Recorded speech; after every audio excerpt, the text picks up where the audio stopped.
আপনি একটু ধৈর্য ধারণ করবেন। আপনাকে আমি এখানে সারা রাত বসে থাকতে বলবো না। গত রাত্রে আমি ভোর 4টায় বাসায় পৌঁছেছি। সালাত আদায় করার পরে আমি বই পুস্তক কেতাবাদি দেখেছি, বুখারী, তাফসীর ইবনে কাসির, আরো কি বই পড়াই, যেগুলো দেখে ক্লাসে গেছি। ক্লাস শেষ করে আমি জোহরের টাইমে বাসায় এসেছি। বাসায় এসে খাওয়া দাওয়া করে সালাত আদায় করে গাড়িতে উঠেছি। এখন গাড়ি থেকে নেমে ওখানে 10 মিনিট দেরি করে এখানে আসলাম। আপনি বেশি ক্লান্ত না আমি বেশি ক্লান্ত? তা আপনি এখান থেকে উঠে কোথায় যাবেন? আপনি দোকানে বসে দাঁড়িয়ে আছেন কেন? দোকানে দাঁড়িয়ে আছেন কেন? লজ্জা হয় না একটু? শরম হয় না একটু? হায়া হয় না? দোকানে বসে আড্ডা পিটে 3rd মানুষ, দোকানে বসে আড্ডা পিটে নিম্ন শ্রেণীর মানুষ, দোকানে বসে আড্ডা পিটে ইতর শ্রেণীর মানুষ। দোকানে বসে আড্ডা পিটলে 3টে বিপদ হয়। এক, দোকানে ল্যাংটা মেয়ে নাচে। 2, দোকানের সামনে একটা বেঞ্চ আছে, ওখানে 3জন 4জন বসে মানুষের বদনাম করে। 3, দোকানে বসে থাকলে সময় নষ্ট হয়, যেটা হারাম। আপনি বলতে পারেন একটা ঘটনা যে রাসূল সাল্লাল্লাহু আলাইহি সাল্লাম বলেছেন 4 শ্রেণীর মানুষ জাহান্নামে যাবে। 1, আকুন, বাপ মাকে মানে না যে। 2, কাম্মার, জুয়া খেলে যে। 3, মান্নান, খোটা দেয় যে। 4, মদমেনুল খামর, নিয়মিত বিড়ি, তামাক, জর্দা, সিগারেট, গুল, নেশাদার দ্রব্য খায়, পান করে যে। এরা 4 শ্রেণীর মানুষ জাহান্নামে যাবে, এই কথা মুহাম্মদ সাল্লাল্লাহু আলাইহি সাল্লাম বলেছে। তার একটা হলো জুয়া খেলে যে। প্রত্যেক যেই খেলাতে টাকার হার জিত রয়েছে সেটা হলো জুয়া। জুয়া কোনো নির্ধারিত খেলার নাম নয়। তো জুয়া খেললে মানুষ জাহান্নামে যাবে, এই কথা বুঝলাম। কিন্তু আল্লাহর নবী এই কথা বললেন কেন যে মান লাইবা বিনারদিশির ফাকাদ আদখালা ইয়াদাহু ফি দামি খিনজির? কেউ যদি চৌসার, ছক্কা, লুডু, দাবা, পাঞ্জা, ক্যারাম বোর্ড, তাস, গেমস এই ধরনের খেলায় অংশগ্রহণ করে, তাহলে সে তার হাতকে শুকুরের শরীর রক্তের মধ্যে ডুবিয়ে দিল। চৌসার, ছক্কা, লুডু, দাবা, পাঞ্জা, ক্যারাম বোর্ড, তাস, গেমস এই ধরনের যত খেলা আছে, যেটা বসে বসে সময় কাটে, এই বসে বসে সময় কাটানো কাজটা ইসলাম ধর্মে হারাম। এই ছেলে, তোমার মা তো একজন হোঁচলা হোঁস মোটা মহিলা, মাস্টার ডিগ্রি পাস হলে কি হবে? তোমার মা নিজে দেখে স্টার জালসা আর তোমার ছোট ভাইকে গেমস খেলাতে লাগাই, এই তো তোমার মা। বাচ্চা প্রসব করা বড় কথা নয়, বাচ্চা মানুষ করা বড় কথা। তোমার মা নিজে জানে না মা কাকে বলে। তোমার মার নিজেরই জানা নাই যে মা কাকে বলে। এই যে এখন তোমার মা এখানে বসে আছে ফ্যাশন বোরখা পরে, যে বোরখা পা বাড়ালে আর এক কালার বের হয়, যেটা বোরখা হয় কি করে? ছি ছি ছি ছি ছি, লজ্জা হয় না একটু?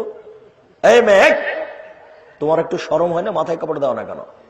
তোমার একটু হায়া হয় না? তোমার একটু লজ্জা হয় না? তোমার একটু শরম হয় না? তোমার একটু ইতস্তবোধ হয় না? তোমার একটু বোধগম্য হয় না? তোমার একটু মানবতা নেই? তোমার একটু বিবেচনা নেই? মাথায় কাপড় দেওয়া না কেন? এখানে এসে গল্প করছো কেন? চুপ থাকো। উপস্থিত বৈঠকের মুসলিম বোন, আপনি ফ্যাশন বোরকা পরে আছেন কেন? আপনি একটু লজ্জা করেন না? আপনার একটু শরম হয় না? আপনার একটু হায়া হয় না? আপনি এই বোরকা পরে আছেন কেন? আপনি ধর্ম দেখাচ্ছেন? ফ্যাশন বোরখা কোনোদিন বোরখা হয়? যার দিকে মানুষ বারবার তাকাবে সেটা পোশাক হয় কি করে? আশ্চর্য! আপনি একজন মহিলা মানুষ, আপনার লজ্জা হয় না কেন? এদিকে শোনেন, আল্লাহ নবী বলছেন আল হায়া ওয়াল ঈমান কারনাউ জামিয়া, লজ্জা এবং ঈমান দুইটা একসাথে জমা ধরে থাকে। এই যে রফিয়া আহাদুহুমা রফিয়াল আখারো, লজ্জা যখন চলে যায় ঈমান তখন চলে যায়। লজ্জা নেই যার, ঈমান নেই তার। ঈমান নেই যার, জান্নাত নেই তার। আল হায়া মিনাল ঈমান ওয়াল ঈমান ফিল জান্নাহ, লজ্জাই হচ্ছে ঈমান, ঈমানই হচ্ছে জান্নাত। লজ্জাই হচ্ছে ঈমান, ঈমানই হচ্ছে জান্নাত। লজ্জা নেই যার, ঈমান নেই তার।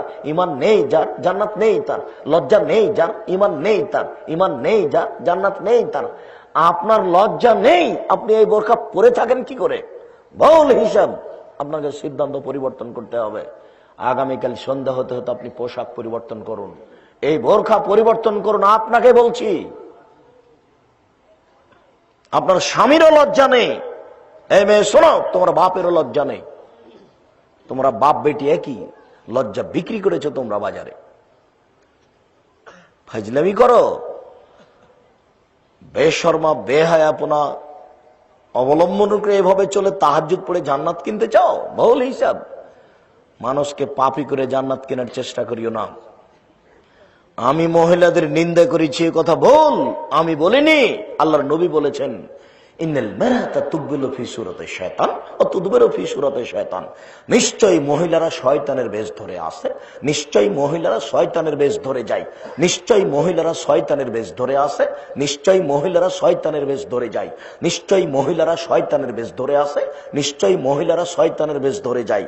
তিনি বলেছেন ইন্নান নিসা হাবালি শয়তান, নিশ্চয়ই মহিলারা শয়তানের জাল, নিশ্চয়ই মহিলারা শয়তানের জাল, নিশ্চয়ই মহিলারা শয়তানের জাল। আপনাকে কি আমি শয়তান বললাম? আপনাকে আমি শয়তান বলবো কেন? আপনি তো আমার দিনই বোন, আপনাকে আমি আন্তরিকভাবে ভালোবাসি। সবাই যদি শয়তান হয় তাহলে আয়েশা রাদিয়াল্লাহু তাআলা আনহা কি শয়তান?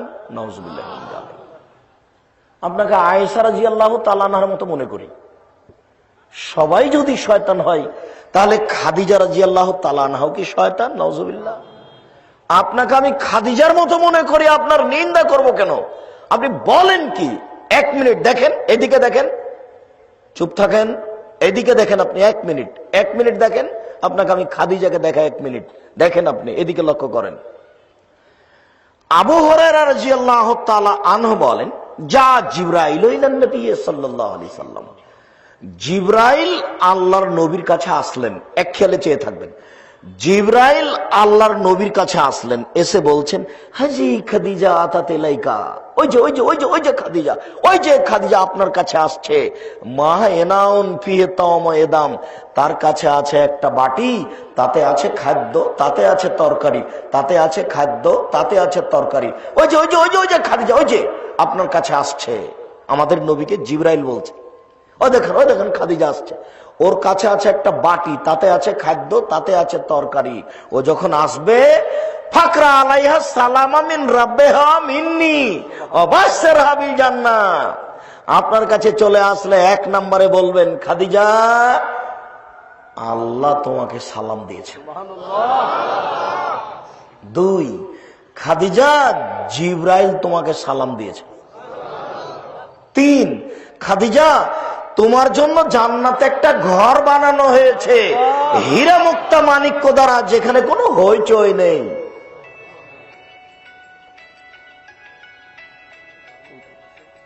এক মিনিট। আমার জীবনে আদর্শ পরিবারের আলোচনা করতে গিয়ে আমি প্রায় দিনে আপনাকে দেখিয়েছি পৃথিবীতে সবচেয়ে দামি মহিলা আয়েশা রাদিয়াল্লাহু তাআলা আনহা। আমি আজকে আপনাকে বলে যাচ্ছি পৃথিবীতে সবচেয়ে দামি মহিলা হচ্ছেন খাদিজা রাদিয়াল্লাহু তাআলা আনহা। এইটুকু বলার পরে পাশে আর একটু বলি। আল্লাহর নবী বলছেন আয়েশাকে, আয়েশা জিবরাইল তোমাকে সালাম দিল। তখন আয়েশা রাদিয়াল্লাহু তাআলা আনহা বলেন, আলাইকা ওয়া আলাইহিস সালাম ওয়া রাহমাতুল্লাহি ওয়া বারাকাতুহু, আপনাকেও সালাম, জিবরাইলকেও সালাম, তার উপরে শান্তি রহমত বর্ষিত হোক।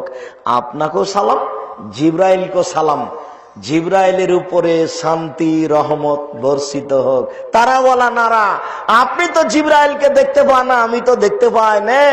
আপনি তো জিবরাইলকে দেখতে পান, আমি তো দেখতে পাই না। আপনি তো জিবরাইলকে দেখতে পান, আমরা তো দেখতে পাই না। তখন এক বিছানে 3 জন, মুহাম্মদ সাল্লাল্লাহু আলাইহি সাল্লাম, আয়েশা রাদিয়াল্লাহু তাআলা, জিবরাইল আলাইহিস সালাম। শুধু এক বিছানে নয়, এক ল্যাপের নিচে 3 জন। 1 জিবরাইল আলাইহিস সালাম, 2 মুহাম্মদ সাল্লাল্লাহু আলাইহি সাল্লাম, 3 আয়েশা রাদিয়াল্লাহু তাআলা। 3 জন এক বিছানে এক ল্যাপের নিচে, কিন্তু আয়েশা দেখতে পান না। আর জিবরাইল আলাইহিস সালাম কোন মানুষের সাথে কথা বলবেন না নবী ছাড়া।